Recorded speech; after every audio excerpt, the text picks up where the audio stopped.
No Contraponto de hoje, nós vamos falar sobre o filme A Teoria de Tudo, que conta a vida do físico teórico Stephen Hawking. Vamos conferir o trailer. Come on, get up. Morning, Brian. Stephen, are you aware that you've voluntarily embarked upon a PhD in physics? Hello. Hello. Science. Art. I'm a cosmologist. What's that? I study the marriage of space and time. The perfect couple. One never knows from where the next great leap forward is going to come, or from whom. What if I reverse time to see what happened at the beginning of time itself? Wind back the clock. Wind back the clock? Keep going. I don't know how. Yet. Keep winding. Where to? It's called motor neuron disease. Life expectancy is 2 years. I want us to be together for as long as we've got. It'll affect everything. You don't realize what lies ahead. This is going to be a very heavy defeat. But I love him. And he loves me. We're going to fight this illness together. Good luck. How are you? I'm okay. So, this black hole at the beginning of time. Brilliant. Brilliant, Stephen. Well done, Doctor. He has pneumonia. The only way he will survive will be to give him a tracheotomy. He will never speak again. Yes, he will. My name is Stephen Hawking. It's American. Is that a problem? It has been a great joy to watch this man defy every expectation, both scientific and personal. There should be no boundary to human endeavor. However bad life may seem, while there is life, there is hope. Thank you. Sorry, did you say something? I said thank you.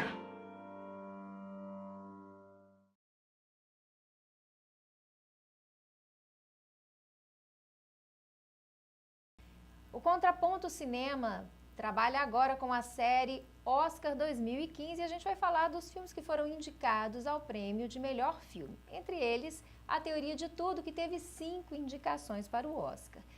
Zé Luiz, você assistiu e gostou do filme, eu imagino, né? Porque é um filme que está sendo super bem falado e tem algumas coisas bem interessantes aqui para a gente trazer para o Contraponto, né? Eu acho que o filme indicado para o Oscar, tecnicamente bem feito, né? Você tem uma reconstituição de época muito interessante, é linda a universidade, né? Onde se passa a história.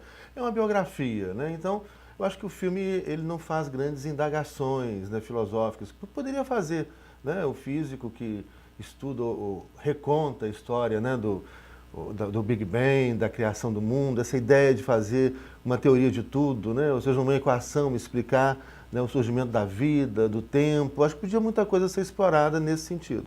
Mas ficou mais mesmo uma biografia, mostrando o lado humano do Stephen Hawking, mas é um filme interessante, é um filme... É porque existe uma curiosidade em torno da vida dele, né? Imagina que é um físico genial e que desde muito cedo já vive com uma limitação física, que é uma doença rara, né? Que o impede de ter movimentos. Então ele tem a parte motora. Com 18 anos de idade ele já começa a sofrer as consequências, né, graves dessa doença. Isso. E que não é nenhuma novidade do filme, né? A expectativa de vida dada pelos médicos para ele era de 2 anos. E a história conta, ele viveu casado 30 anos e já está no 2º casamento, teve 3 filhos, ou seja, eu acho que o primeiro ponto interessante do filme, né, para além de tratar da questão clichê, de superação, você pode o que você quiser, que eu acho que isso é uma coisa muito batida e que o filme não trata disso, mas ele trata um pouco de não se render às verdades, às certezas, né? Eu acho que é uma característica dele. É um primeiro ponto fantástico, isso é muito interessante. E a gente fala isso sempre para os nossos alunos, né? Eu acho que o espaço da universidade, o espaço acadêmico, da pesquisa, do estudo, deve ser o espaço sempre do questionamento, né? A certeza é inimiga do conhecimento, né? Quanto mais certeza as pessoas têm, menos as pessoas avançam, menos as pessoas aprendem, né? E eu acho que ele é um grande exemplo disso. Ele defende uma tese de doutorado e depois escreve um livro desconstruindo aquela construção inicial teórica que ele fez. Esse é um cara que está sempre pensando, sempre questionando, desafiando, não tem medo de construir, reconstruir teorias, e numa área que é uma área fascinante, né, que envolve a questão da criação do universo, né, da física quântica, da física quântica, que tem sido objeto de vários filmes, né? Aliás, o tempo, que é um tema fascinante, tem sido tratado por diversas obras aí cinematográficas. Sim, sim. Eu acho que o grande traço, a grande característica do Stephen Hawking de superação é o fato dele não se curvar às certezas, né? Isso envolve não só a postura dele acadêmica, a postura profissional, como a postura na vida pessoal. Tanto que todas as vezes que disseram, olha, você não vai viver mais do que 2 anos. Ele vive, né?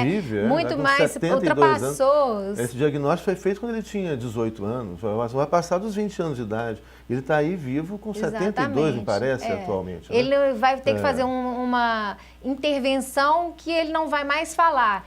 Ele encontrou uma forma de falar. Né? E essa atitude dele para o trabalho, para a pesquisa acadêmica, ele manteve na vida. Eu acho que essa coisa é muito interessante, que está bem presente no filme. Tem uma cena muito interessante do filme que o médico fala, né, que fala para ele, quando diz o diagnóstico, ele está sozinho no hospital, né, e fala, olha, você vai ter no máximo 2 anos. Ele perguntou, mas o cérebro vai continuar funcionando normalmente? Sim.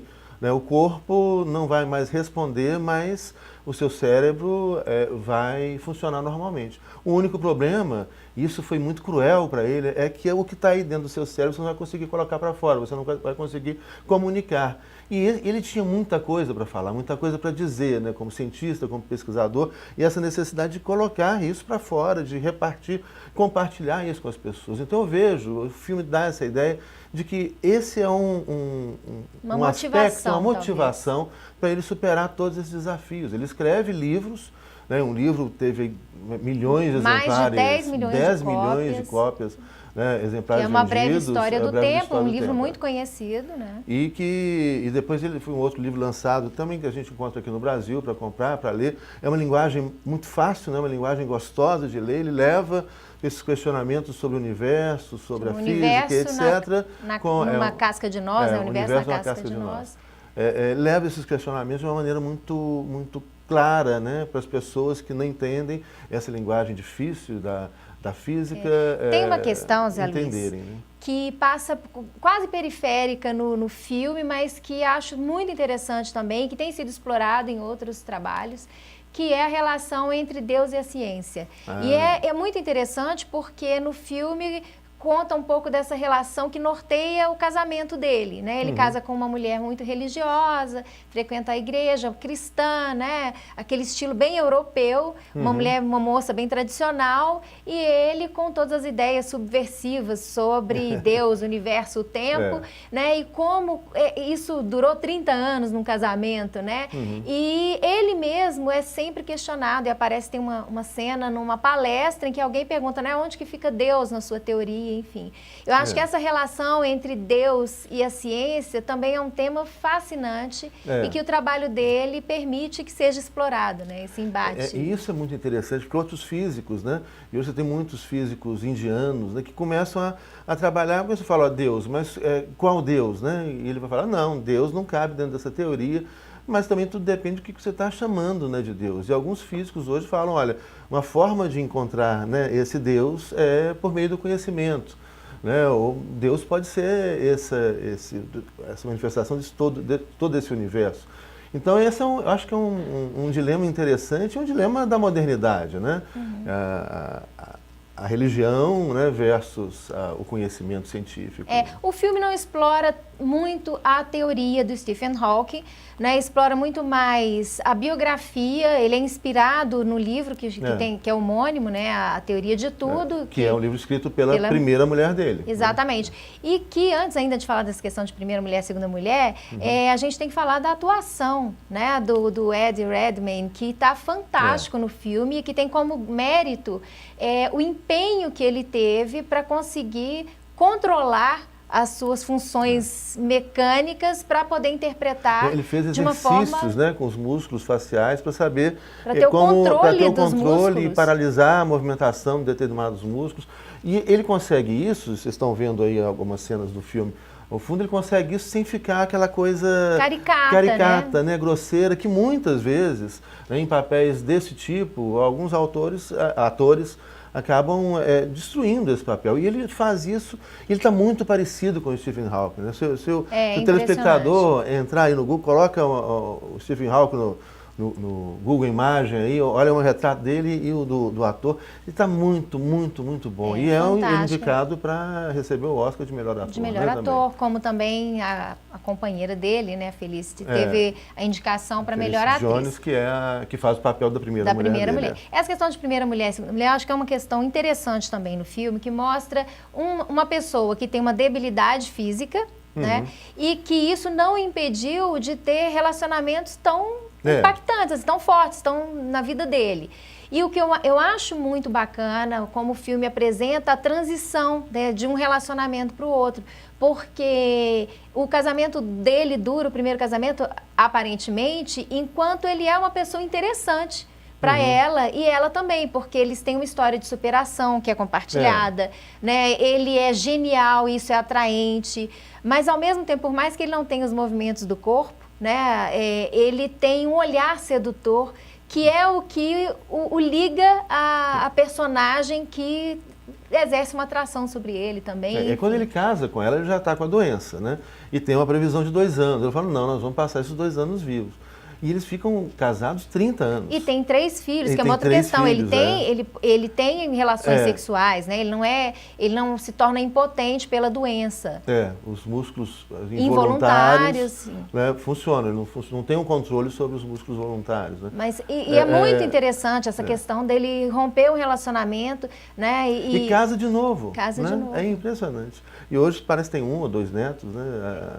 E daí, eu acho que é uma história muito interessante. E traz... É uma pena que o filme não explora justamente um pouco a questão da teoria dele. Poderia explorar mais isso. É uma biografia bem realizada, um ator fantástico, um cenário muito legal, assim, uma história muito interessante. Ele diz a que veio, atende ao que se propôs, é um filme muito bom, né? E aí a parte filosófica, parte teórica, instigante da física quântica sobre o tempo, o leitor vai ter que procurar realmente nas obras literárias do Stephen Hawking, né? Porque isso aí o filme não deixa. Bom, a gente tem na série Oscar 2015 muita coisa bacana para discutir, muito filme bom para a gente comentar. Continue com a programação da TV Comunitária e na próxima semana a gente tem mais novidade para você no Contraponto Cinema.